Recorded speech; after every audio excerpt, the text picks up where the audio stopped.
Hello friends, welcome to our channel अब पढ़ेगा India. आज हम देखेंगे 60वीं से 62वीं संयुक्त प्रतियोगिता परीक्षा 2017 का बीपीएससी का क्वेश्चन। अच्छा फ्रेंड्स, आज मैं थोड़ा सा एक्सपेरिमेंट करने जा रही हूँ अपने वीडियो को लेकर के। पता ही नहीं कितना सक्सेसफुल होगा। इसमें ऑलरेडी मैं 1-1.5 घंटे टाइम अपना वेस्ट कर चुकी हूँ।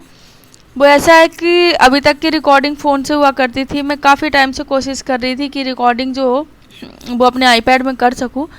तो आज मैं फ़र्स्ट टाइम करने जा रही हूँ, देखती हूँ कैसा है। आप एक बार कमेंट बॉक्स में ज़रूर बताना कि जो पहले का रिकॉर्डिंग जो था वो सही था या आपका अभी का सही है। थोड़ा सा इसमें मुझे दिक्कत तो होगी, पर कोई बात नहीं, देखती हूँ। कभी थोड़ा सा तो एक्सपेरिमेंट करना बनता ही बनता है।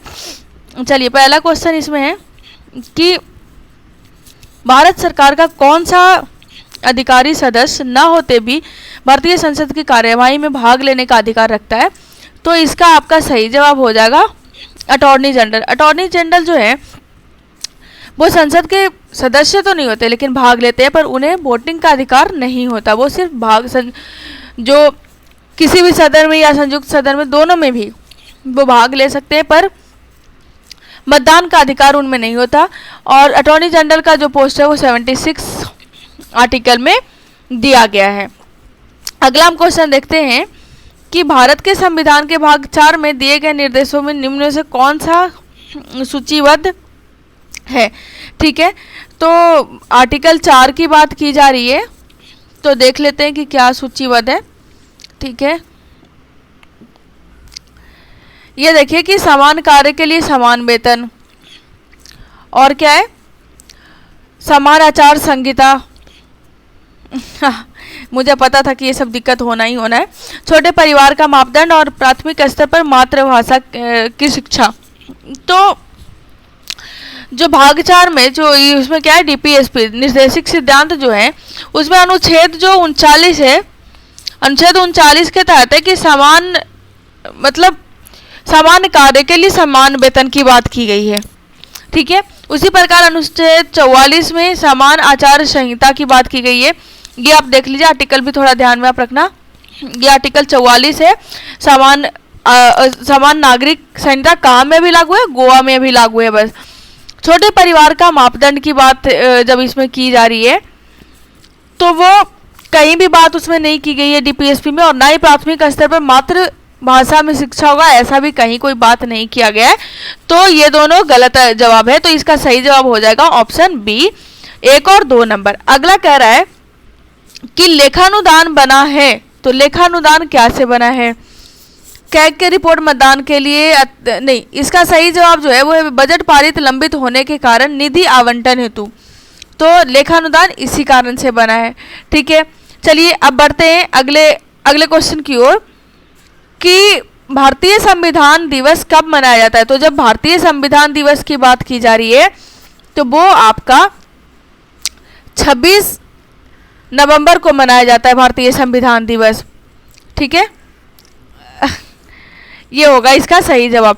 अब अगला क्वेश्चन कह रहा है कि भारतीय एमपी की सीट को रिक्त घोषित किया जा सकता है यदि वह सदन में लगातार कितने की अवधि के लिए अनुपस्थित रहता है? तो वो है कि अगर वो लगातार 2 महीने की अवधि के लिए अनुपस्थित रह जाता है, तो उसका जो पोस्ट है वो खाली समझा जाएगा।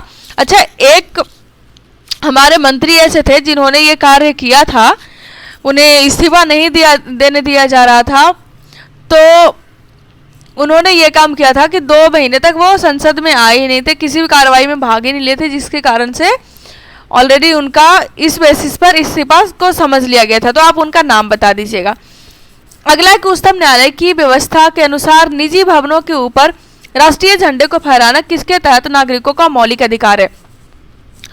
तो इसका जो सही जवाब हो जाएगा वो हो जाएगा आपका, ये देखिए, संविधान के अनुच्छेद 19(1) के ए के तहत। इसमें क्या है कि जो 25 जनवरी 2004 में क्या हुआ कि सर्वोच्च न्यायालय ने एक निर्णय दिया था। उसमें था कि तिरंगा फहराना नागरिकों का मौलिक अधिकार है, उस पर कोई भी सरकार कानून नहीं बना सकता। अनुच्छेद 19(1) के ए के तहत कोई भी इंसान कभी भी तिरंगा फहरा सकता है अपने निजी मकान पर या कहीं भी, और साल में किसी भी दिन या सालों भर वो फहरा कर रख सकता है, लेकिन इन सारे कार्यों में जो गरिमा है हमारे तिरंगा की वो खराब नहीं होनी चाहिए।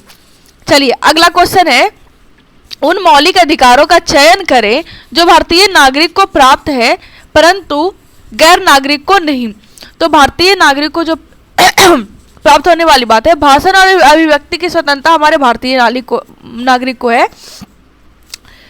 कानून के समक्ष समता की बात की जाए तो वो भारतीय नागरिक हो या ना हो, वो दोनों को ये अधिकार है।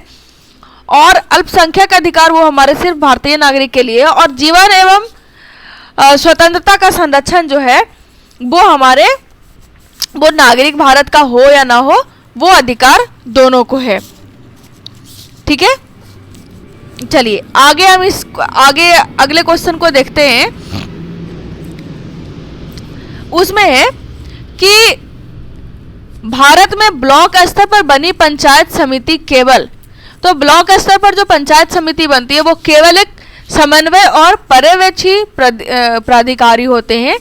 अगला क्वेश्चन कह रहा है कि भारतीय संविधान की प्रस्तावना में समाजवादी शब्द किस संशोधन के तहत जोड़ा गया। तो समाजवादी शब्द जो है वो आपका 42वां संविधान संशोधन के द्वारा, ये देखिए 42वां संविधान संशोधन के द्वारा जोड़ा गया। तो ए ऑप्शन इसका सही ऑप्शन हो जाएगा। अगला कह रहा है कि उचित मिलान करें।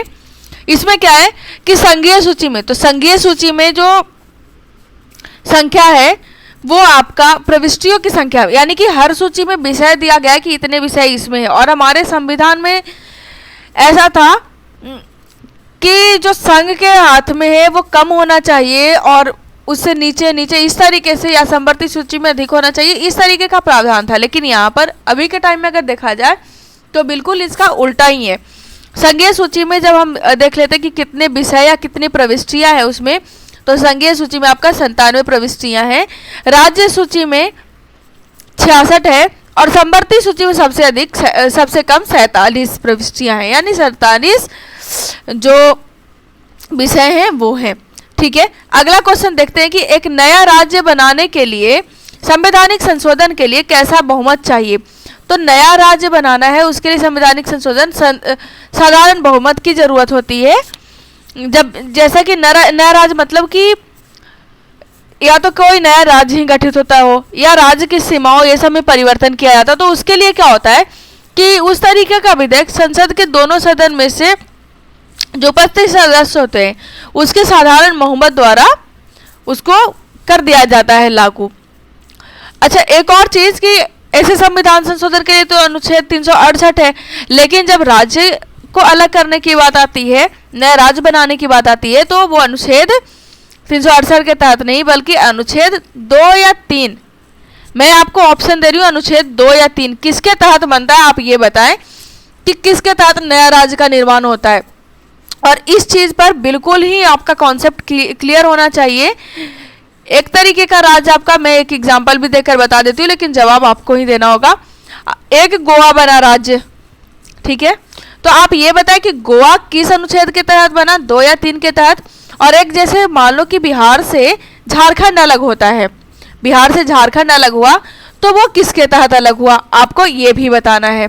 तो ये है आप लोगों का, अभी आप बताएं नहीं आता है तो आप कमेंट बॉक्स में एक बार बता दें कि हाँ ये नहीं बन रहा, तो उसका जवाब मैं बता दूंगी, क्योंकि मैं कमेंट्स चेक करते रहती हूँ। तो अगर किसी का भी जवाब आता है कि कौन किसके तहत बना, तो मैं उसका जवाब बता दूंगी आपको। ठीक है, अगला क्वेश्चन कह रहा है कि निम्न उपायों में से कौन सा भारतीय भुगतान संतुलन स्थिति को सुधारने में सक्षम नहीं है। तो इसका जो सही जवाब हो जाएगा, हाँ, इसका जो सही जवाब हो जाएगा वो है कि निर्यातों पर अधिक कर लगाना, ये होगा इसका सही जवाब। अगला हम देखते हैं कि भारतीय राष्ट्रपति अपने शक्तियों का प्रयोग करते हैं, तो शक्ति का प्रयोग वो कैसे करते हैं, या तो वो सीधे अपने शक्ति का प्रयोग कर सकते हैं या फिर अपने जो अधीनस्थ अधिकारी है उनको बोल करके उनके द्वारा भी करवा सकते हैं। तो दोनों में से कोई भी एक हो सकता है, यानी कि ए नंबर ऑप्शन इसका सही जवाब हो जाएगा। ठीक है, अगला हम देखते हैं, यही दिक्कत है इसमें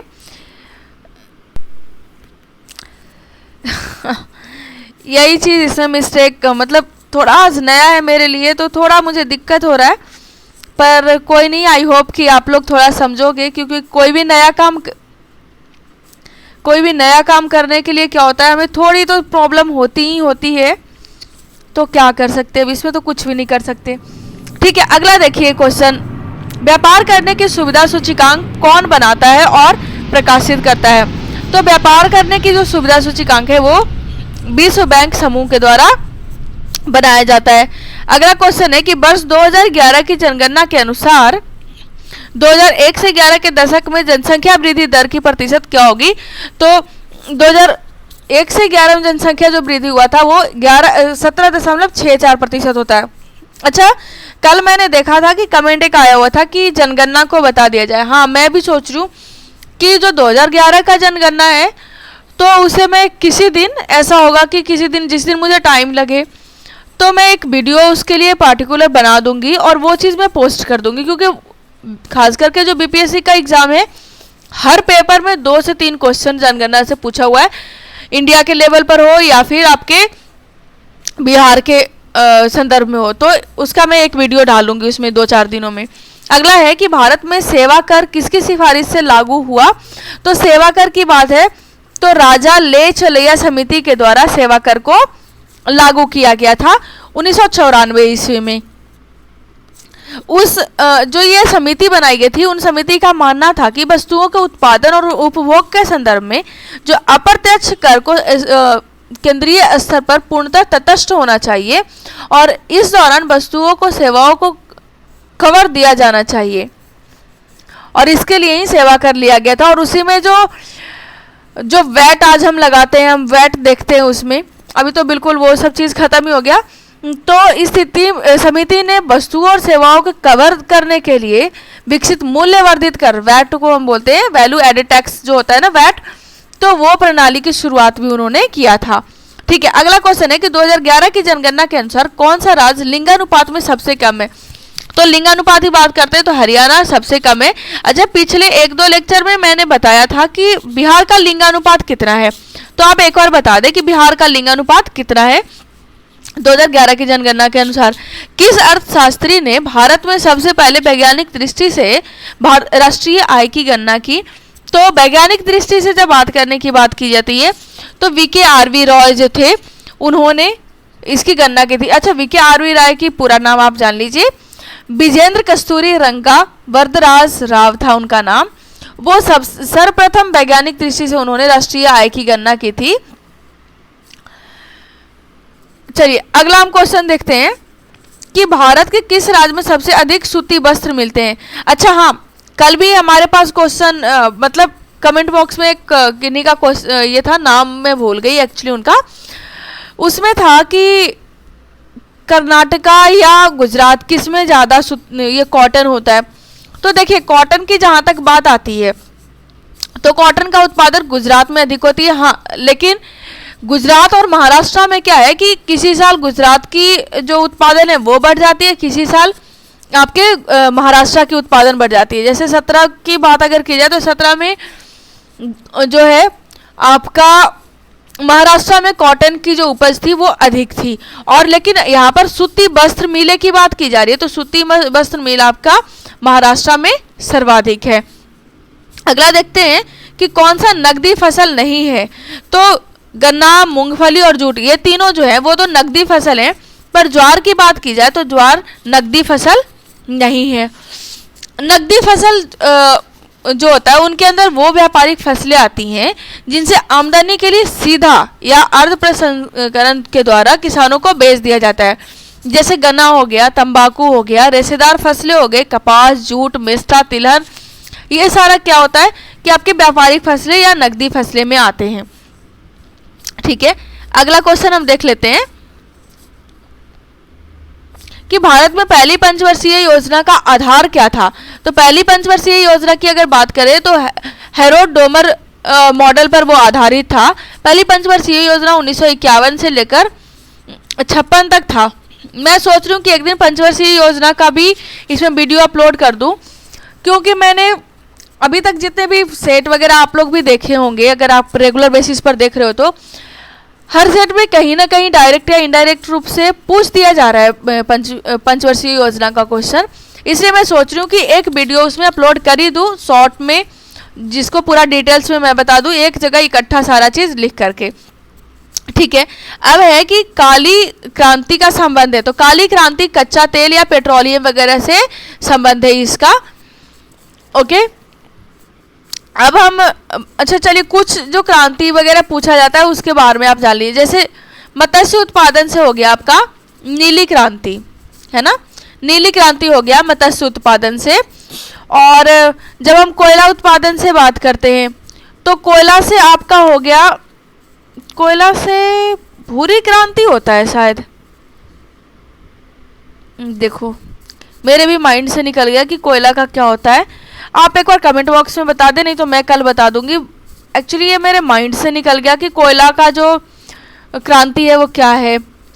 भूरी क्रांति तो अलग ही है, नहीं आप एक बार बता देना, सॉरी इसके लिए, ये मेरे माइंड से निकल गया। ठीक है, सरसों का उत्पादन पीली क्रांति से आपका है। अगला क्वेश्चन है कि बिहार में 2005-6 से 2014-15 के मध्य किस क्षेत्र में सर्वाधिक वृद्धि दर दर्ज की गई।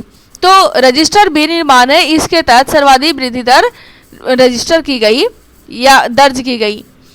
तो अगला क्वेश्चन है कि प्रति व्यक्ति आय के मानदंड के अनुसार बिहार का कौन सा जिला सबसे गरीब है। तो अगर ये प्रति व्यक्ति आय के अनुसार से बात करें तो बिहार का सबसे गरीब जिला आपका हो गया वो है शिवहर जिला। यहाँ पर जो इनकी आय है शिवहर की वो 7,092 रुपया प्रति व्यक्ति आय है। और अगर सबसे जो अधिक की बात, मतलब अधिक का तो छोड़ो ही, अधिक का तो उस तरीके से नहीं पूछा जाएगा, लेकिन जब सबसे कम की बात हो जाए तो वो आपका शिवहर है। ठीक है, अगला हम देख लेते हैं कि निम्न से कौन सा कर ऐसा है जो केंद्र सरकार लगाती है लेकिन राज्यों द्वारा एकत्र किया जाता है। तो जो स्टाम्प शुल्क है ना, ये आपकी केंद्र के द्वारा लगती है, लेकिन वसूल किसके द्वारा किया जाता है, वो वसूल किया जाता है आपके राज्य के द्वारा। इस कर को लगाया गया था भारतीय स्टाम्प अधिनियम के धारा 3 के तहत। ये चीज़ दे होता है, जो अभी हर चीज़ पर हम लोग जो स्टाम्प लगाते हैं वो चीज़ है ये। बैंक दर का आशय है, तो बैंक दर होता है कि केंद्रीय बैंक द्वारा ली जाने वाली जो आधिकारिक व्यय है, आधिकारिक ब्याज दर है, वो आपका बैंक दर होता है। ठीक है, जीविका बिहार सरकार की एक पहल है, इसका संबंध क्या से है। तो जीविका जो है वो स्पेशली स्टार्ट किया गया था आपका, ये बिहार सरकार में ही बस होता है। उसमें क्या था कि जो भी योजनाएं चल रही है ना, गरीबी रेखा से नीचे जितने भी लोग हैं, तो उनके लिए नए नए योजनाओं की बात करना। अभी आप देखोगे अगर गांव घर में आप जाओगे तो वहाँ पर आप देखोगे कि काफ़ी सारे लोग जीविका से जुड़े हुए हैं। तो उनका वही था कि जो गरीबी रेखा से नीचे की यापन करने वाले जो लोग हैं, तो उनके लिए ये योजना की शुरुआत की गई थी। ये बिल्कुल भी नहीं है कि वित्तीय समावेश या फिर गरीबी उन्मूलन ये सब। तो आप इसका जो शुरुआत किया गया था वो रोहतास से किया गया था, ये आप ध्यान में रख सकते हैं। हो सकता है कि किसी क्वेश्चन में आपको पूछा जा सके कि जीविका का जो शुरुआत है वो कहाँ किया गया था। तो अगला है कि बिहार में स्पूर परियोजना का संबंध क्या से है। तो स्पूर जो है, सबसे पहले तो आप इसका फुल फॉर्म जान लीजिए, वो क्या है कि support program for urban reforms. ठीक है, support program for urban reform, तो आपको नाम से समझ में आ गया होगा, तो ये नगर निगम वित्त से संबंधित है ये परियोजना। ठीक है, अगला हम देखते हैं, ये अगला क्वेश्चन है आपका कि बिहार के राष्ट्रीय राजमार्गों की कुल लंबाई कितनी है। तो बिहार में जो राष्ट्रीय राजमार्ग है, यानी जिसे NH कहते हैं, तो NH की जो लंबाई है वो 4595 किलोमीटर की है, जो लेटेस्ट आंकड़ा 2015 के आंकड़ा के अनुसार से देख लिया जाए तो। और बिहार में अभी जो टोटल NH हैं वो 29 NH की संख्या है इनकी। ठीक है, अगला हम देखते हैं कि हाँ, अब मान लो कि क्वेश्चन आ जाता है कि जो एक तो हो गया कि राष्ट्रीय राजमार्ग, एक होता है कि राजमार्ग। तो राजमार्ग की बात कर ले अगर, तो वो देखिए 4253 किलोमीटर हो गया RH, sorry SH, state highways की बात अगर हम करें तो वो आपका 4253 किलोमीटर हो गया। अगर कभी सपोज कि आपको माइल में भी पूछा जा सकता है तो ये माइल में आपका हो गया 2855 मील, आप कन्वर्ट भी कर सकते हो, और ये हो गया 2643 मील की बात की जा रही है। 1 किलोमीटर अगर हम ऐसे देखें तो 1 kilometre equals to 1 mile equals to होता है 1.6 किलोमीटर, तो आप कन्वर्ट भी कर सकते हो। अगला क्वेश्चन हम देखते हैं कि बिहार राज्य में प्रति व्यक्ति ऊर्जा उपभोग कितना है। तो बिहार राज्य में जो प्रति व्यक्ति ऊर्जा उपभोग है वो 203 किलोवाट पर आवर है। उसके अलावा एक और चीज़, कई बार आपको क्वेश्चन पहले भी देखने को मिला और आगे भी देखने को मिल सकता है कि न्यूनतम जो पूरे देश में न्यूनतम जो प्रति व्यक्ति ऊर्जा का उपभोग है वो कहाँ है, तो वो है न्यूनतम उपभोग की बात की जाए तो वो बिहार में है। मुसलमान यदि खुश और संतुष्ट हैं तो भारत में ब्रिटिश शक्ति का महत्व बचा रहेगा, ये किसका स्टेटमेंट है? तो W हंटर का ये जो स्टेटमेंट है, उसने एक बुक लिखा था, उसमें भी इस चीज़ के बारे में क्लियर लिखा था। ठीक है, अगला क्वेश्चन हम देखते हैं कि 1857 की क्रांति के दौरान बिहार में क्रांतिकारियों का नेता कौन था। तो 1857 की क्रांति की बात की जाए और ये लगभग हर सेट में पूछा जा रहा है, बाबू कुंवर सिंह जो थे वो बिहार में क्रांतिकारियों का नेता थे। और जो मुख्य केंद्र था वो आपका मुख्य केंद्र कौन कौन सा था? पटना, आरा, बक्सर, ये आपका मुख्य केंद्र था। अच्छा, कई बार आपको ये भी पूछा जा सकता है, आगे हो सकता है आने वाले क्वेश्चन में आपसे पूछ लिया जाए कि कौन सा ऐसा जगह है जो जिन्होंने अंग्रेजों का साथ दिया था, या कि कौन सा ऐसा जो क्षेत्र है वर्तमान का जिन्होंने 1857 की क्रांति में भाग नहीं लिया था। तो मैं ये इसलिए बता रही हूँ क्योंकि 1857 की क्रांति से हर साल आपको क्वेश्चन देखने को मिल रहा है, तो आप एक बार डिटेल्स में 1857 की क्रांति को देख लें। ठीक है। अच्छा, बिरसा मुंडा की जब बात की जा रही है कि बिरसा सोते हुए कहाँ पकड़े गए थे या कब पकड़े गए थे, तो मैं कहाँ और कब दोनों की जवाब बता दे रही हूँ। ये जो दे रखा है 1990 तो सही बात है, पर देखो आपकी कितना क्लोज करके पूछ दिया। तो उन्हें बिरसा मुंडा को फरवरी नहीं बल्कि मार्च में पकड़ा गया था, मार्च में उन्हें पकड़ा गया था, और वो भी ये चक्रधरपुर के जाम को पई जंगल में अपने जनजाति जो गोरिल्ला सेना थे उनके साथ सो रहे थे, तभी वहाँ पर चारों तरफ से घेर लिया जाता है उन्हें, और 460 जो जनजातीय लोग थे उन्हें गिरफ्तार कर लिया जाता है, और इन्हें जो है एक को मृत्युदंड हो गया, फिर 39 को उनमें से काला पानी, और 23 लोगों को 14 वर्ष का जेल दिया जाता है। और मृत्युदंड जिन्हें दिया जाता है वो हैं आपके बिरसा मुंडा, तो उन्हें जून में मृत्युदंड दे दिया जाता है। ठीक है, अगला क्वेश्चन देखते हैं कि 1936 ईस्वी में लखनऊ में अखिल भारतीय किसान सभा की प्रथम अध्यक्ष कौन थे। तो 1936 ईस्वी की अगर हम बात करें तो उस टाइम में, अभी ऑप्शन हम देख लेंगे यहाँ से, चलिए आंसर आपको बता देते हैं। स्वामी सहजानंद सरस्वती जो थे उनको 1936 ईस्वी में अध्यक्ष बनाया गया था भारतीय राष्ट्रीय कांग्रेस का।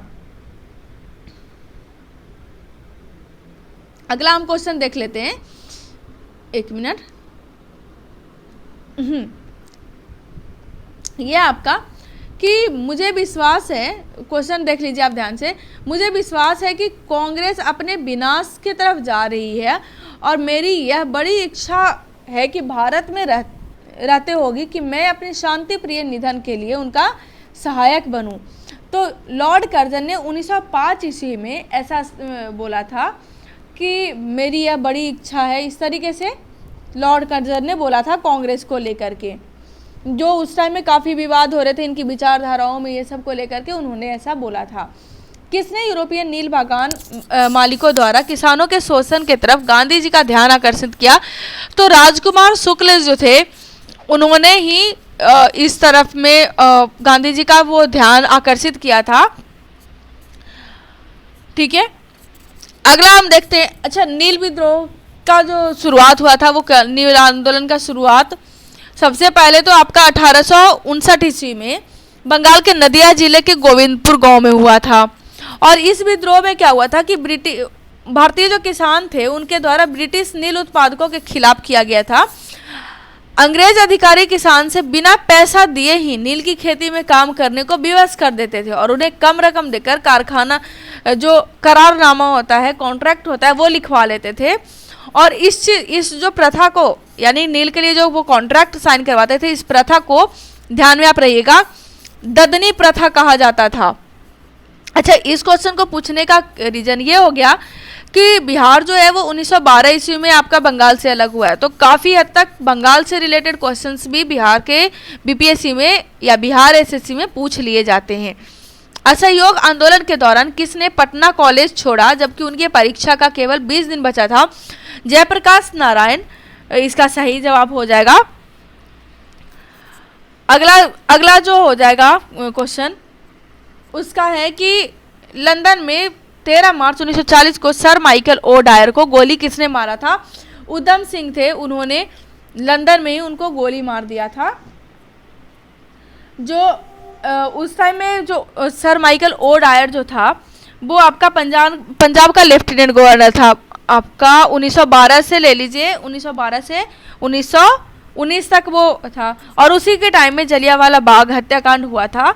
इसी कारण से उधम सिंह ने लंदन का जो कैक्सटन हॉल जो था वहां पर उसकी हत्या कर दी थी। अगला हम क्वेश्चन देखते हैं कि 1919 में मॉन्टेग्यू चैम्सफोर्ड अधिनियम पास हुआ, तब इंग्लैंड का प्रधानमंत्री कौन था? तो 1919 में सबसे पहले तो आप लोग कमेंट बॉक्स में बताइए कि मॉन्टेग्यू कौन था और चैम्सफोर्ड कौन था। उस टाइम में कौन था इन द सेंस कि उनका रैंक क्या था। हाँ, मैंने कल के डेट में जो पूछा था 1909 का जो था मार्ले मिंटो, उनके बारे में और एक दो के द्वारा जवाब दिया गया था, तो बिल्कुल सही जवाब था। और ये चीज़ आपके यहाँ मतलब कितने अटेंटिव होकर आप देख रहे हो इस चीज़ को शो करता है, तो आप ऐसे ही जवाब देते रहिए। मॉन्टेग्यू और चैम्सफोर्ड के बारे में बताइए कि कौन भारत सचिव था, कौन क्या था, तो ये इनके बारे में आप डिटेल्स में बताइए। अगर हो सके कुछ ज़्यादा इसके बारे में फैक्ट्स है तो वो आप वो भी लिख सकते हो। उससे बेनिफिट क्या होता है कि आप रिकॉल कर पाते हो, उस चीज़ को ध्यान में रख पाते हो। ठीक है, तो इसमें इंग्लैंड का जो प्रधानमंत्री था वो लॉर्ड जॉर्ज था 1919 के टाइम में।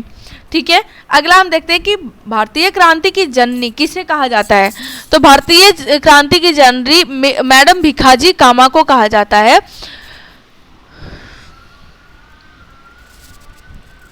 एक मिनट, ऑप्शन आपका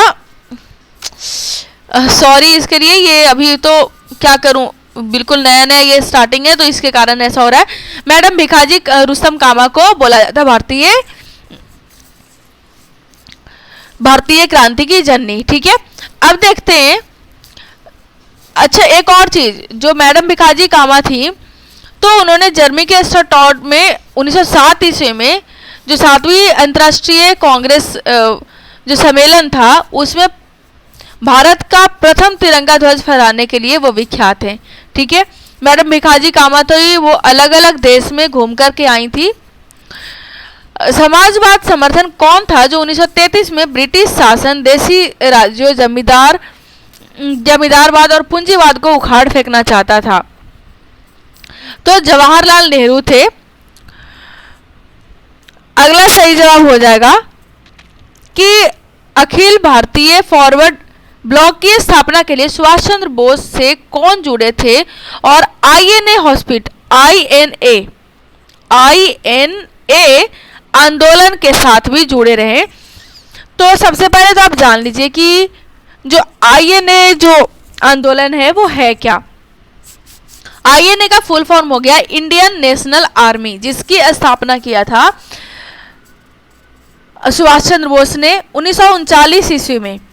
ठीक है, तो सीलभद्र याजी जो थे वो फॉरवर्ड ब्लॉक से भी जुड़े थे, उसकी स्थापना में भी उन्होंने साथ दिया था और आईएनए आंदोलन में भी उन्होंने सक्रिय भूमिका निभाई थी। ठीक है, अगला हम क्वेश्चन देखते हैं कि चिटगांव शस्त्र छापामारी की योजना किसके द्वारा बनाई गई? तो इसका सही जवाब हो जाएगा आपका सूर्य सेन के द्वारा। चिटगांव जो हमला हुआ था एक क्रांतिकारी वो घटना था 1930 ईस्वी में, ये देखिए 1930 ईस्वी में चिटगांव शस्त्रागार जो कि बांग्लादेश में है आज के टाइम में, उस पर हमला किया गया था और सिपाही और उसके सहायक सैनिकों से हथियार लूटने का प्रयास किया गया था। उसमें आप कह लो कि हिंदुस्तान रिपब्लिक आर्मी जो थी उसके लगभग 65 सदस्य उस आंदोलन में सक्रिय थे, सक्रिय रूप से भाग लिए थे, शामिल हुए थे। ठीक है, अब कह रहा है कि क्रांतिकारी गतिविधियों के साथ कौन सी पत्रिका जुड़ी नहीं थी, तो संध्या, युगांतर और गदर, ये तीनों तो क्रांतिकारी गतिविधियों के साथ जुड़ी थी। यंग इंडिया की बात की जाए तो यंग इंडिया का उससे कोई लेना देना नहीं है। गदर, युगांतर और संध्या के बारे में मैं पहले ही पूरा डिटेल्स में बता चुकी हूँ। ब्रिटिश हाउस ऑफ कॉमन्स में चुने जाने वाले दादा भाई नौरोजी प्रथम भारतीय थे जिन्होंने इस दल का टिकट पर चुनाव लड़ा था। तो दादा भाई नौरोजी जो थे वो उदारवादी दल से उन्होंने चुनाव लड़ा था। ठीक है, 1892 ईस्वी में क्या होता है कि वो ब्रिटिश हाउस ऑफ कॉमन्स, जो कि अपने यहाँ जैसे लोकसभा और राज्यसभा है, तो वहाँ ब्रिटिश में आपका जो अपना लोकसभा है तो वहाँ आप कह लो कि हाउस ऑफ कॉमन्स के नाम से जाना जाता है। तो उसमें चुने जाने वाले वो पहले भारतीय थे, वो उदारवादी दल के नेता के रूप में चुने गए थे।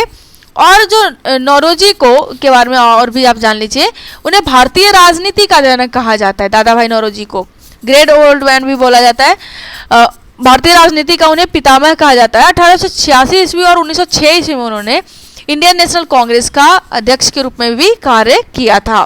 तो कई बार ईस्वी पूछा जा सकता है कि कब कब उन्होंने जो इंडियन नेशनल कांग्रेस के अध्यक्ष के रूप में पार्टिसिपेट किया था, तो 1886 और 1906 ईस्वी हो जाएगा। स्वराज दल की स्थापना की असफलता के बाद हुई, तो स्वराज दल की स्थापना जो है वो आपके असहयोग आंदोलन जब असफल हो जाता है उसके बाद उसकी स्थापना की जाती है। 1923 ईस्वी में आपकी स्वराज पार्टी की स्थापना होती है और इसकी स्थापना चित्तरंजन दास, पंडित मोतीलाल नेहरू, विठल भाई पटेल और निरंजन चिंतामन केलकर के प्रयास से स्थापना किया गया था। ठीक है, अगला क्वेश्चन हम देख लेते हैं, वो है कि 1929 ईस्वी में खुदाई खिदमतगार को किसने संगठित किया था। तो खुदाई खिदमतगार इसका मतलब समझ लीजिए कि भगवान का सेवक, और इस रूप में उसकी स्थापना खान अब्दुल गफ्फार खान ने 1929 ईस्वी में किया था। अगला हम देख लेते हैं क्वेश्चन कि कैबिनेट मिशन भारत में कब आया था। तो कैबिनेट मिशन भारत में 1946 ईस्वी में आया था। तो 1942 ईस्वी इसमें सारा जवाब दिया हुआ है, तो वो सही जवाब नहीं है। कई बार डेट के साथ पूछ लिया जाता है, तो आप ध्यान रहे कि 24 मार्च 1946 ईस्वी को वो भारत में आया था। जब उस टाइम में वो ग्रेट ब्रिटेन के जो प्रधानमंत्री थे वो क्लीमेंट एटली थे। ये भी सवाल कई बार पूछ लिया जाता है, इसलिए मैं बता रही हूँ। ये जो कैबिनेट मिशन था वो तीन कैबिनेट मंत्रियों का उसमें 3 कैबिनेट मंत्रियों के रूप में उसको गठित किया गया था। उसमें था कि भारत का राज्य सचिव जो थे सर पैथिक लॉरेंस, राज्य सचिव पैथिक लॉरेंस हो गए। आपके व्यापार बोर्ड के अध्यक्ष थे स्टेफोर्ड क्रीव्स, और नौसेना विभाग के प्रथम जो अधिकारी थे लॉर्ड अलेक्जेंडर, वो तीनों शामिल थे। कई बार पूछ लिया जाता है एग्जाम में कि जो पैथिक लॉरेंस, एक तो ये सवाल आपका आता है कि कौन कौन से शामिल थे। तो पैथिक लॉरेंस आपके हो गए, स्टेफोर्ड क्रीव्स हो गए और एबी अलेक्जेंडर हो गए। लेकिन कई बार ये भी पूछ लिया जाता है कि कौन से विभाग से वो संबंधित है, इसलिए मैंने उसको डिटेल्स में आपको बता दिया। बिहार के किस वकील ने असहयोग आंदोलन के समय अपने लाभप्रद वकालत छोड़ दी थी। तो राजेंद्र प्रसाद जो थे वो उन्होंने ब्रिटिश काल में अपना वकालत छोड़ दिया था असहयोग आंदोलन के टाइम में। ठीक है, अगला हम देखेंगे कि भारतीय राष्ट्रीय कांग्रेस की पूर्ववर्ती थी, तो उसकी पूर्ववर्ती इंडियन एसोसिएशन थी। उसी को बाद में फिर डेवलप करके भारतीय राष्ट्रीय कांग्रेस के रूप में बना दिया गया। ठीक है, और आप ये जानिए कि जो इंडियन एसोसिएशन के बारे में भी क्वेश्चन पूछा जा सकता है। ये सुरेंद्र नाथ बनर्जी और आनंद मोहन बोस ने मिल करके 1876 ईस्वी में इसकी स्थापना किया था। और फिर आप ये बताइए कि भारतीय राष्ट्रीय कांग्रेस की स्थापना कब हुई थी और किसने किया था। अगर ज़्यादा डिटेल्स में आप बता सको तो आप इसका पर्पस भी बता देना कि आखिर क्यों किया गया था इसका। जो स्थापना, ये कोई भी भारतीय हित में तो वो था नहीं, स्टार्ट जब इसकी स्थापना की गई थी तो भारतीय हित में नहीं की गई थी। निम्न नगरों में से अलकनंदा और भागीरथी कहाँ मिल करके गंगा नदी बनाती हैं? तो अलकनंदा और भागीरथी देवप्रयाग में मिलती है एक दूसरे से, वहां से गंगा नदी बनाती हैं। देवप्रयाग आपका, अच्छा प्रयाग की जब बात की जाए तो 5 तरीके के प्रयाग है, तो आप एक बार अगर हो सके तो आप डिटेल्स में बता दो कि कौन सा प्रयाग कहाँ है, और नहीं तो फिर क्योंकि कई क्वेश्चन मैंने देखा है कि आपका जो ड्रेनेज सिस्टम से आता है, ड्रेनेज सिस्टम में ही आपकी सारी नदियां आ गई कहाँ क्या है, तो अगर हो सके तो मैं किसी दिन इसका एक लेक्चर भी डाल दूंगी इकट्ठा एक जगह करके। निम्न लौह अयस्कों में से बोलाडीला में किसका खनन होता है? तो बोलाडीला में आपका जो उच्च कोटि के जो लौह अयस्क हेमेटाइट है उनका खनन होता है। बोलाडीला वो है छत्तीसगढ़ में है, और ये एशिया का सबसे बड़ा यांत्रिक लौह खदान है। भारत में एकमात्र राज्य जो केसर का उत्पादन करता है, तो एकमात्र राज्य वो आपका है जम्मू कश्मीर जो केसर का उत्पादन करता है। अगला हम देख लेते हैं,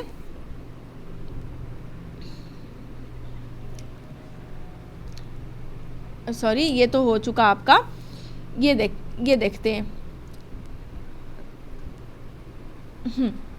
अगला है कि निम्न नहर प्रणालियों में से किससे बिहार के क्षेत्र में सिंचाई होती है? तो बिहार के क्षेत्र में सिंचाई की बात अगर की जाए तो वो आपका त्रिवेणी नहर से होती हैं। त्रिवेणी नहर जो है वो बिहार की सबसे पुरानी नहर प्रणाली है और वो चंपारण जिले में स्थित है। गंडक नदी, इसमें जो त्रिवेणी नहर में जो पानी आती है वो गंडक नदी से आती है। त्रिवेणी नहर से कई बार क्वेश्चन पूछ लिए जाते हैं। अभी तक में जो हमने 5-6 जो प्रैक्टिस सेट किए हैं यानी प्रीवियस ईयर देखे, उसमें से 2-3 जगह तो पूछ लिया गया है। निम्न भू आकृतियों में से किसके द्वारा बिहार राज्य का उत्तर पश्चिमी भाग घिरा हुआ है? तो सोमेश्वर, उत्तर पश्चिम की बात की जाए तो सोमेश्वर पहाड़ी श्रेणी से घिरा हुआ है। तेल नदी निम्न से किसकी सहायक नदी है? तो इसका जो जवाब होगा आप देखिए, एक मिनट, अगर हम तेल नदी की बात करते हैं तो वो महानदी की एक सहायक नदी है, तो सॉरी महानदी की सहायक नदी है। अब क्योंकि ऑप्शन में महानदी दिया हुआ नहीं है तो इसका सही जवाब आपका हो जाएगा ई नंबर ऑप्शन। 2001 से 11 के दौरान कहाँ सर्वाधिक जनसंख्या में वृद्धि हुई थी? तो ये क्वेश्चन अब किसी यूज का रह नहीं गया, क्योंकि 2011 का जो जनसंख्या हो चुका है, अब तो 21 का आने वाला है, तो उससे क्वेश्चन पूछा नहीं जाएगा। 2011 का जनसंख्या जो है वो हमें देखना है। बिहार में निम्न में से कौन रेशम वस्त्र उत्पादक केंद्र है? तो भागलपुरी सिल्क की बात आप कर ले तो वो सबसे अच्छी सिल्क मानी जाती है, इसलिए इसका जवाब तो पता ही होगा। निम्न स्थानों में भारत बैगन और इंजीनियरिंग कंपनी लिमिटेड कहाँ स्थित है? तो बैगन और इलेक्ट्रॉनिक कंपनी लिमिटेड मोकामा में स्थित है। अगला हम क्वेश्चन देख लेते हैं। अच्छा, इसका जो पूरा नाम है BWEL, ठीक है। इसकी स्थापना जो हुई थी वो 1978 ईस्वी में स्थापना की गई थी। BWEL का स्थापना मोकामा में किया गया था। मुजफ्फरपुर और मोकामा दोनों में इसकी इकाइयां हैं और ये परंपरागत रूप से माल डिब्बों का निर्माण करने की फैक्ट्री है। अगला हम देखते हैं कि निम्न राष्ट्रीय राजमार्गों में कौन छपरा और गोपालगंज को जोड़ता है? तो अच्छा, जो राजमार्ग वगैरह की बात है ना, तो मैंने ये चीज गौर किया कि राजमार्ग यानी NH से रिलेटेड क्वेश्चन, ऐसे यानी स्टेट हाईवे से तो बहुत कम आते हैं, पर NH से रिलेटेड क्वेश्चन कहीं ना कहीं आते रह रहे कि कितना है भारत में। अभी इसी सेट में देखिए कि 2-2 क्वेश्चन पूछ लिया गया। तो छपरा और गोपालगंज को जोड़ने वाली जो NH है वो आपकी NH 85 है। ये 95 किलोमीटर लंबी एक राजमार्ग है जो छपरा, कोपा, एल्मा, रसूलपुर, दौरजन, सिवान, गोपालगंज जैसे, यानी छपरा, सिवान, गोपालगंज, ये आप अपने ध्यान में रखिए। 95 किलोमीटर लंबा ये राजमार्ग है। अब है क्वेश्चन कि जीव कोशिका में अनुवांशिक लक्षणों के नियंत्रण में निम्न से कौन सा उत्तरदायी है? तो अनुवांशिक लक्षणों के, अच्छा अनुवांशिक की जब बात की जाती है तो आपके माइंड में एक चीज आ जाना चाहिए, अनुवांशिकता क्या होता है? तो DNA से रिलेटेड है। अनुवांशिकता का हार्मोन, RNA ये सब से कोई रिलेशन है नहीं, ये है आपका DNA से। ठीक है, अगला हम क्वेश्चन देखते हैं, वो है कि निम्न में से किस युग में सही सुमेलन नहीं है। सही सुमेलन की बात की जा रही है तो संतरा में क्या होता है, विटामिन सी होता है, विटामिन जो है सी होता है संतरा में, तो ये सही सुमेलन नहीं है। विटामिन डी, क्वाड या यकृत तेल, कॉड या यकृत तेल, आपका जो मछली के अंदर से जो तेल निकलता है ना उसे ये बोलते हैं, तो वो हो गया विटामिन डी। विटामिन ई होता है गेहूं या अंकुरित तेल ये सब में, और विटामिन के, अल्फा लफा टॉनिक जो मार्केट में आता है उसमें विटामिन के होता है। टेफ्लॉन जो है एक एकलक और बहुलक है, तो टेफ्लॉन है आपका टेट्राफ्लोरोएथिलीन का एक बहुलक है। बैकेलाइट निम्न में से संघनन में से बनता है, तो बैकेलाइट जो है वो फिनॉल और फॉर्मल्डिहाइड के संघनन से बनता है। अगला देख लीजिए कि निम्न में से किस विटामिन को आर्गो कैल्सीफेरॉल कहा जाता है, तो विटामिन D2 जो है उसको आर्गो कैल्सीफेरॉल कहा जाता है। ठीक है, अगला हम देखते हैं कि निम्न में से कौन सा युग्म सही सुमेलित नहीं है, तो इसमें इसका सही जवाब आपका हो जाएगा टोकोफेरॉल, बेरी। चलिए अगला देखते हैं, बेरी विटामिन बी के कमी से होता है, और वो क्या है उसका मतलब विटामिन का जो सी है, ए है, ये सब का ये नाम दिया हुआ है। आर्गो कैल्सीफेरॉल, अभी आर्गो कैल्सीफेरॉल तो अभी बताया मैंने। ठीक है, अगला देखते हैं कि इंसुलिन है, तो इंसुलिन एक प्रकार का प्रोटीन होता है। और ठीक है, अगला हम देखते हैं वसा के रूप में क्या होता है आपका, कार्बोहाइड्रेट। निम्न में से कौन प्रतिजैविक औषधि है, तो प्रतिजैविक औषधि की बात की जा रही है, देख लेते हैं ऑप्शन, क्विनोन, सल्फागुनाइडिन,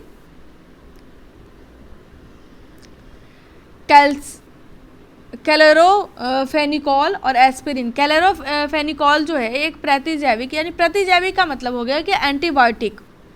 एस्पिरिन तो बार बार जब भी एंटीबायोटिक की बात आती है तो एस्पिरिन को डाल देता है, एस्पिरिन एंटीबायोटिक नहीं है। तो ये एक एंटीबायोटिक है और जिसका प्रयोग होता है कि जीवाणुओं से जो संक्रमण उत्पन्न होते हैं उसके लिए इसका प्रयोग किया जाता है। जैसे हैजा, प्लेग, टाइफाइड, ये सब जब बुखार लगती है तो इस दवाई का यूज किया जाता है। अगला हम देखते हैं कि इसको सुमेलित करना है। ठीक है, तो एस्पार्टेम जो पदार्थ है और उसका उपयोग क्या है, ये चीज़ है। तो एस्पार्टेम जो है उसका प्रयोग आपका कृत्रिम मधुरक के रूप में होता है।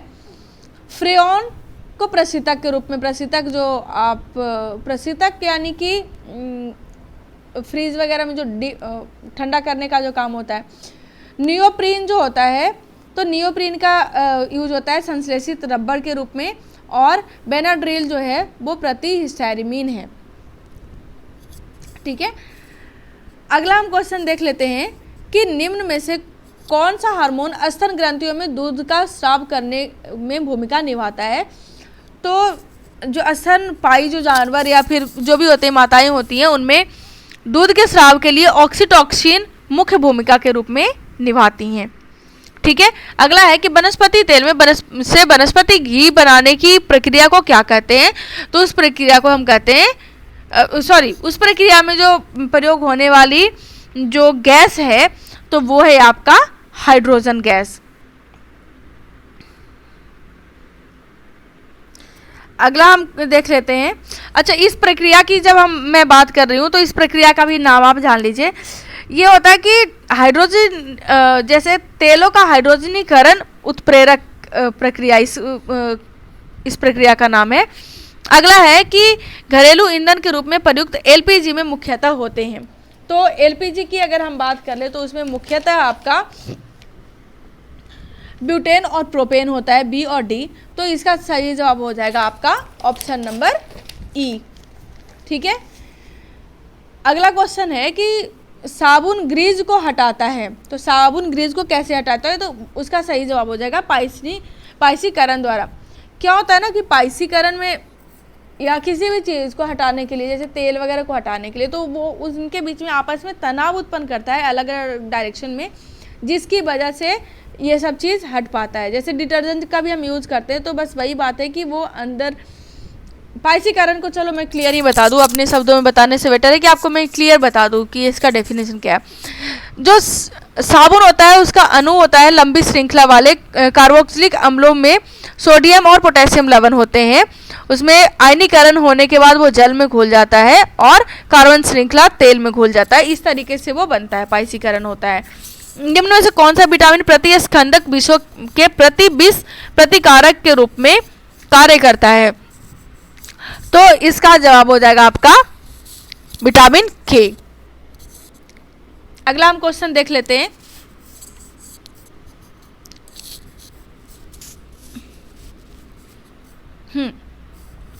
यह मिलान कार्य कर रहा है। अच्छा, जो त्वचा कैंसर है वो किस, त्वचा कैंसर की जब हम बात कर ले तो वो आपका त्वचा कैंसर आपका परावैंगनी प्रकाश के कारण होता है। ध्वनि प्रदूषण आपका होता है, उसके लिए इफेक्टेड डेसिबल है, डेसिबल जो साउंड की इकाई जो होती है। वैश्विक तापन क्या से बढ़ता है? तो वो होता है आपका क्लोरोफ्लोरो का। वैश्विक तापन की अगर हम बात कर ले तो वो आपका कार्बन डाइऑक्साइड से बढ़ता है, जो ये वैश्विक तापन जिसका। और फिर इसमें बात कर ले ओजोन छिद्र की बात कर ले तो ओजोन में छिद्र जो हो रहा है उसके लिए सबसे ज़्यादा रिस्पॉन्सिबल है वो है आपका क्लोरोफ्लोरोकार्बन CFC। ठीक है, तो ये हो गया आपका सही जवाब। ये वैश्विक तापन की बात करें, वैश्विक तापन ग्लोबल वार्मिंग, हिंदी में आपको कंफ्यूजन हो सकता है, ग्लोबल वार्मिंग है ये वैश्विक तापन। मानव शरीर में विटामिन ए भंडारित होता है, तो मानव शरीर में विटामिन ए जो है वो यकृत में भंडारित होता है। विटामिन ए को क्या बोलते हैं? रेटिनॉल बोलते हैं। ठीक है, अच्छा रेटिनॉल के बारे में यानी विटामिन ए के बारे में कई बार पूछा जाता है। तो रेटिनॉल जो है वो आपका वसा में घुलनशील है, वसा में ये घुलनशील होता है। ठीक है, रक्त कैंसर ल्यूकोमानिया की रोकथाम में प्रयोग की जाने वाली रेडियो समस्थैनिक है। तो फास्फोरस 32 P32 जो है वो ल्यूकोमानिया के रोकथाम के लिए यूज किया जाता है। आयोडीकृत लवण में रहता है, तो आयोडीकृत लवण में पोटेशियम आयोडाइड रहता है। अगला देखते हैं कि निम्न में से किसकी मात्रा अम्ल वर्षा में सबसे अधिक होती है? तो अम्ल वर्षा में H2SO4 की मात्रा सर्वाधिक होती है। अगला हम क्वेश्चन देख लेते हैं कि गॉड पार्टिकल्स क्या हैं? तो गॉड पार्टिकल हैं आपके हिग्स बोसॉन हैं। गॉड पार्टिकल के बारे में आप साइंस में पढ़ोगे, फिजिक्स में आपको 9th 10th में ही ये चीज़ पढ़ने को मिल जाएगा। अगला देखते हैं कि जलवायु परिवर्तन में संयुक्त राष्ट्र संघ का कन्वेंशन ढांचा किससे संबंधित है? तो इसका जो सही जवाब हो जाएगा जलवायु परिवर्तन की बात क्लियर इसमें लिखी दी गई है। तो ग्रीन हाउस गैसों के उत्सर्जन के मामले में इसका मतलब मेनली फोकस इस चीज़ पर किया जा रहा है। संयुक्त राष्ट्र अमेरिका के द्वारा चुने गए राष्ट्रपति डोनाल्ड ट्रंप किसके राष्ट्रपति के उम्मीदवार है? तो डोनाल्ड ट्रंप की जो पार्टी है वो रिपब्लिकन पार्टी है, वहाँ पर दो ही पार्टी है, रिपब्लिकन और डेमोक्रेटिक पार्टी। ठीक है, अगला है कि ईरान पाकिस्तान गैस पाइपलाइन को निम्न नाम से जाना जाता है। तो ईरान पाकिस्तान जो गैस पाइपलाइन है वो आपका शांति पाइपलाइन है। ये आपका करंट का क्वेश्चन है तो ये पूछा जाएगा नहीं।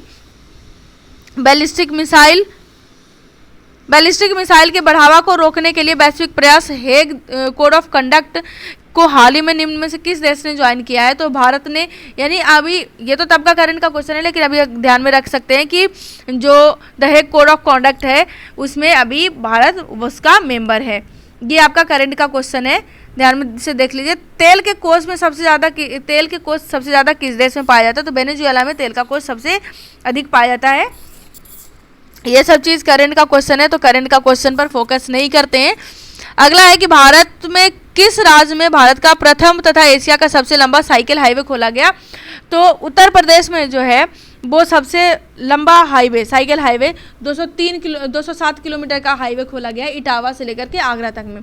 कौन सा राज्य सर्वप्रथम खुले शौच से मुक्त हुआ? तो सिक्किम राज्य जो है वो खुले में शौच से मुक्त हुआ। यूरोजोन का नवीनतम सदस्य कौन है? तो यूरोजोन का जो नवीनतम सदस्य है वो है आपका लिथुआनिया। इसमें 2004 ईस्वी में संयुक्त संघ है EU उसका लिथुआनिया सदस्य बना है। यूनाइटेड किंगडम राज्य की अध्यक्ष कौन है? तो यूनाइटेड किंगडम यानी यूके की जो अध्यक्ष है वो महारानी एलिजाबेथ द्वितीय हैं। राष्ट्रव्यापी स्तनपान कार्यक्रम सॉरी राष्ट्रव्यापी स्तनपान कार्यक्रम मां किस संघीय मंत्रालय द्वारा शुरू किया गया? तो स्वास्थ्य एवं परिवार कल्याण मंत्रालय के द्वारा ये शुरू किया गया है। अच्छा, माँ का जो फुल फॉर्म है वो आप देख लीजिए, वो है आपका मदर्स एब्सोल्यूट अफेक्शन, माँ का संपूर्ण स्नेह करके ये है माँ का फुल फॉर्म। अगला है कि भारत का प्रथम वस्त्र विश्वविद्यालय किस राज्य में स्थापित किया जाएगा? तो प्रथम वस्त्र विश्वविद्यालय की बात जब हो रही है, यूनिवर्सिटी की जब बात हो रही है, तो वो है आपका गुजरात। सही आंसर। ये आपका करंट का क्वेश्चन था, तो ये हमारे यूज का है नहीं। ठीक है, अगला हम देख लेते हैं।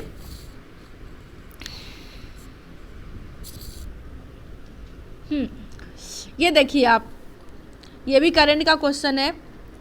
मैत्री, अच्छा करंट का क्वेश्चन तो है, लेकिन आप ध्यान में रखिए कि मैत्री जो है वो आपका किस किस देश के साथ होता है? तो भारत और थाईलैंड के बीच में आपका होता है जो मैत्री संयुक्त सेना अभ्यास होता है, वो होता है। अब ये सारा तो आपको करंट का क्वेश्चन है तब का। त्रिनेत्र की बात की जा रही है कि भारतीय रेलवे द्वारा रेल दुर्घटना को समाप्त करने के लिए कौन सी सुरक्षा योजना तंत्र जारी किया गया है? तो रेलवे दुर्घटना के लिए आपका त्रिनेत्र जो है ये सुरक्षा तंत्र किया गया है। अच्छा, 2022 का जो फीफा विश्व कप होगा वो कहाँ आयोजित होगा? तो वो आपका कतर में आयोजित होगा। ठीक है, ये हाँ। अब इस क्वेश्चन को देखते हैं कि भारत में प्रथम laser interferometer gravitational wave observatory lab किस राज्य में स्थापित किया गया है? तो लीगो जो लैब है वो आपका महाराष्ट्र में स्थापित किया गया है। तो इसका जवाब हो जाएगा बी नंबर ऑप्शन, बिल्कुल सही जवाब इसका हो जाएगा। ये सारा आपका करंट का क्वेश्चन आ रहा है। अब यहाँ आ गया आपका जो जनरल क्वेश्चन, वो है कि किताब six machine I don't like cricket I love it, ये किसका है? तो क्रिस वेल का ये आत्मकथा है जिसमें उन्होंने लिखा है। प्रथम भारतीय जिसने 2 पैरालंपिक स्वर्ण पदक जीते, देवेंद्र झाझरिया। ये भी तब का करंट का क्वेश्चन है। अब देखिए, हर बार आप देखोगे कि जो चीनी यात्री है उनसे रिलेटेड क्वेश्चन पूछ दिए जाते हैं, तो आप ध्यान में रखें। जो चीनी यात्री सुंगयुंग ने भारत यात्रा कब किया था? तो सुंगयुंग की बात की जा रही है। तो 1515 ईस्वी से 1520 ईस्वी में उन्होंने भारत की यात्रा किया था। मेनली अगर एग्जैक्ट डेट के बारे में पूछे कि कब आए थे, तो 518 ईस्वी में वो भारत में आए थे। अगला हम क्वेश्चन देखते हैं कि निम्न में से किस हड़प्पा कालिक स्थल से हल और टेराकोटा का प्राप्ति हुआ है?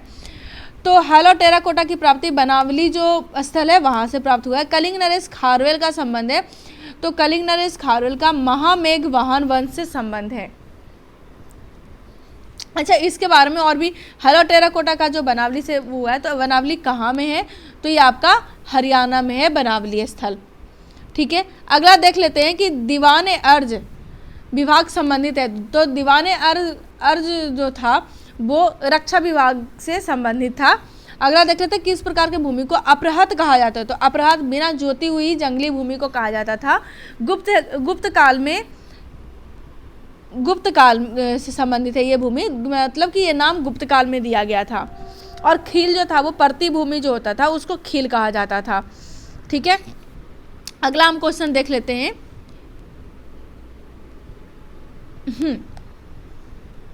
उदंतपुरी शिक्षा केंद्र जो है वो कहाँ में स्थित है? तो उदंतपुरी शिक्षा केंद्र आपका बिहार में स्थित है।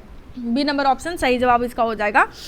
अभी बिहार में बिहार शरीफ का जो एरिया है, बिहार शरीफ वहाँ पर स्थित है। ठीक है, अब देखते हैं कि जयवंत और दशावन प्रसिद्ध चित्रकार किस मुगल सम्राट के राजदरबारी थे? तो ये जो थे अकबर के दरबार के वो राजदरबारी थे। ठीक है, बहमनी राज्य का संस्थापक कौन था? तो अलाउद्दीन हसन जो थे वो बहमनी राज्य के संस्थापक थे। अगला क्वेश्चन देखते हैं कि जो फारसी यात्री अब्दुल रजाक भारत में किस राज्य के शासनकाल में आए थे? देवराय द्वितीय के शासनकाल में वो भारत में आए थे 1443 ईस्वी में। अगला क्वेश्चन देखते हैं। अच्छा, एक और चीज़, अब्दुल रजाक का पुस्तक का नाम भी पूछा जा सकता है, मातला उस सादीन और माजमा उल बहरीन। उन्होंने जो उनका ये दो पुस्तक है उसमें उन्होंने भारत में जो यात्रा किया था उसका वर्णन किया है। द्वैध शासन का जनक किसे कहा जाता है? तो सर लियोनेस कर्टिस जो थे उनको द्वैध शासन का जनक कहा जाता है। 1915 ईस्वी में उन्होंने इस प्रणाली का सुझाव दिया था जिसे डायरकी नाम से भी जाना जाता है। अखिल भारतीय किसान सम्मेलन का गठन किया गया, तो 1936 ईस्वी में अखिल भारतीय किसान सम्मेलन का गठन स्वामी सहजानंद सरस्वती के द्वारा किया गया था। अगला क्वेश्चन देख लेते हैं कि संथाल विद्रोह कब हुआ था? तो संथाल विद्रोह 1855-56 ईस्वी में हुआ था। उसका जो उस विद्रोह का जो नेतृत्व है वो 4 लोग कर रहे थे। मुर्मू भाई जो थे वो लोग कर रहे थे, सिंधो कान्हू, चांद और भैरव, ये चारों भाइयों ने मिलकर के किया था। और अभी भी रांची में आप देखोगे सिंधो कान्हू पार्क स्थित है। सुरेंद्र नाथ बनर्जी को किस वर्ष भारतीय सिविल सेवा सर्विसेज से हटाया गया? तो 1874 ईस्वी में उन्हें भारतीय सिविल सेवा से हटा दिया गया था। 1859 ईस्वी में उन्होंने ये परीक्षा पास किया था। अगला हम देखते हैं कि बिहार का प्रथम मुस्लिम विजेता कौन था? तो बिहार के प्रथम मुस्लिम विजेता की बात की जाए तो जो बख्तियार खिलजी थे वो इसका बिहार का प्रथम मुस्लिम विजेता था। अगला हम क्वेश्चन देखते हैं, निम्न में से किस वायसराय के शासनकाल में भारतीयों को राज बहादुर और खान बहादुर की उपाधि प्रदान किया गया? तो लॉर्ड लिटन के कार्यकाल में ये दोनों उपाधियां दी गई थी। अच्छा, आप अभी बताएं कि उपाधियों का अंत कौन से अनुच्छेद में इस चीज़ के बारे में बात की गई है? तो कमेंट बॉक्स में आप इस बारे में बताएं। कर्नाटक वंश का संस्थापक कौन था? तो कर्नाटक वंश का संस्थापक आपका नान्यदेव था। 11वीं शताब्दी में क्या हुआ था? ये कर्नाट या फिर इसको सिरमून वंश भी बोला जाता है, सिमरून वंश से भी नाम से जाना जाता है। 11वीं शताब्दी में इसका स्थापना किया गया था। मिथिला का सिमराव वंश जो था वो इस वंश का राजधानी था, मिथिला जो एरिया है, ठीक है। और मेनली यहाँ पर मार राजपूत लोग ही वंश किए थे। अच्छा, नालंदा बिहार का विध्वंस किसने किया था? तो बख्तियार खिलजी ने किया था। अभी बख्तियार खिलजी से आपने देख लिया कि 2-2 क्वेश्चन कर लिए गए। कर्नाट वंश का अंतिम शासक कौन था? तो कर्नाट वंश का अंतिम शासक हरि सिंह था। अब देखिए कि ये कितना, आप एक बार प्रीवियस ईयर का क्वेश्चन उठाकर देखोगे, बिल्कुल पैटर्न समझ में आ जाएगा कि किस चीज़ से ये ज़्यादा क्वेश्चन उठाकर पूछ रहे हैं। राजनीतिक रत्नाकर पुस्तक का लेखक कौन था? तो चंदेश्वर जो थे राजनीतिक रत्नाकर पुस्तक के लेखक थे। अगला हम देखते हैं, और इसमें भी जो राजनीतिक चंदेश्वर जो थे इन्होंने भी इस पुस्तक में कर्नाट वंश के बारे में ही मतलब बताया है डिटेल्स में। उद्वंत प्रकाश का लेखक कौन है? तो उद्वंत प्रकाश के लेखक की बात करें तो मौलिक कवि इसके लेखक थे। दक्षिण अमेरिका के मध्य अक्षांशीय घास को क्या कहा जाता है? तो पंपास कहा जाता है दक्षिण अमेरिका के घास के मैदान को। अगला हम देखते हैं, ग्रेट विक्टोरियन मरुस्थल कहाँ स्थित है? तो ग्रेट विक्टोरियन मरुस्थल आपका ऑस्ट्रेलिया में स्थित है। अच्छा, ये जो है ग्रेट विक्टोरियन मरुस्थल, ये आपका दुनिया का 3रा स्थान पर सबसे बड़ा मरुस्थल है।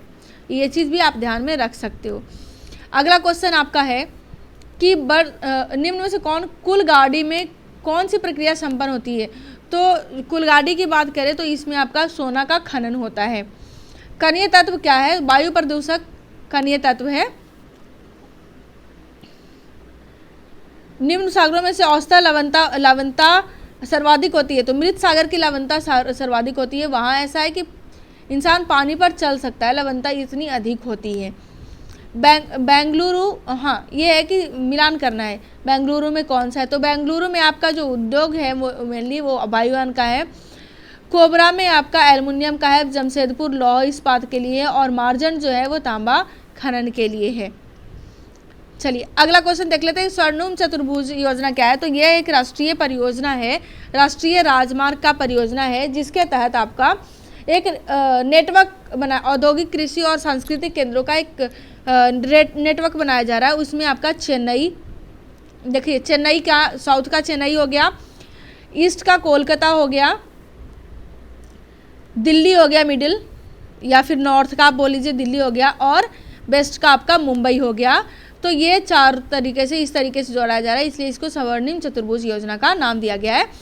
भारत के में मुख्यतः, अच्छा एक और चीज़, इस योजना की शुभारंभ जो है वो 2001 ईस्वी में हो गई थी अटल बिहारी वाजपेयी के द्वारा। अगला क्वेश्चन है कि भारत में निम्न क्षेत्रों में से द्रविडियन प्रजाति कहाँ पाए जाते हैं। तो द्रविडियन प्रजाति की अगर बात करी जाए तो वो दक्षिण भारत में पाए जाते हैं। निम्न में से किस पहाड़ी पर पूर्वी घाट पश्चिमी घाट से मिलता है।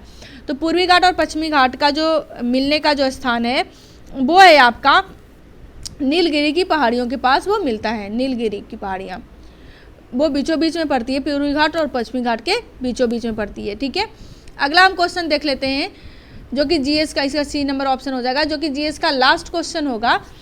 और ये है कि निम्न स्थानों में से कहाँ तांबा उद्योग स्थापित है। तो खेतरी में तांबा उद्योग आपका स्थापित है। बाद बाकी जो खेतरी, हाँ खेतरी के बारे में कल भी मैं बताई थी, खेतरी ये राजस्थान के झुंझुनू जिले में स्थित है। ठीक है, तो इसके अलावा जो आपके क्वेश्चन आए आप देख लो, मैं एक बार पूरा स्क्रीन करके दे देती हूँ। और फिर ये देखिए कि आपका आंसर भी यहाँ पर अवेलेबल है।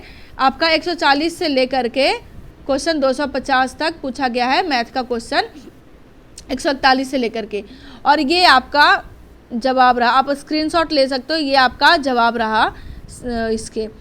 तो जहाँ तक 48 की बात है तो 48 का आंसर आपका बी हो जाएगा। ये नहीं दिख रहा है इसलिए मैं बता रही हूँ, बी इसका सही जवाब हो जाएगा। तो आप इस चीज़ को ध्यान में रखें। अच्छा, इस वाले वीडियो में थोड़ा सा प्रॉब्लम मुझे भी हुआ और हो सकता है कि आप लोगों को भी प्रॉब्लम हो, तो आप एक बार कमेंट बॉक्स में ज़रूर बता दें कि क्या अंतर है, मतलब ये सही है या फिर जो पहले से जिस तरीके से लेक्चर बनाया जा रहा था वो लेक्चर का प्रोसेस सही था।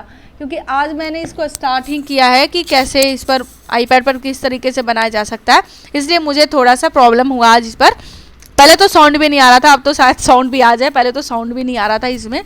चलिए ठीक है, फिर आप लोग इसी तरीके से देखते रहिए। अच्छा, कुछ जो कमेंट्स थे वो मैंने देखा था, उसमें था कि क्वेश्चन जो मैं बीच बीच में पूछती हूँ वो लास्ट में पूछा करे।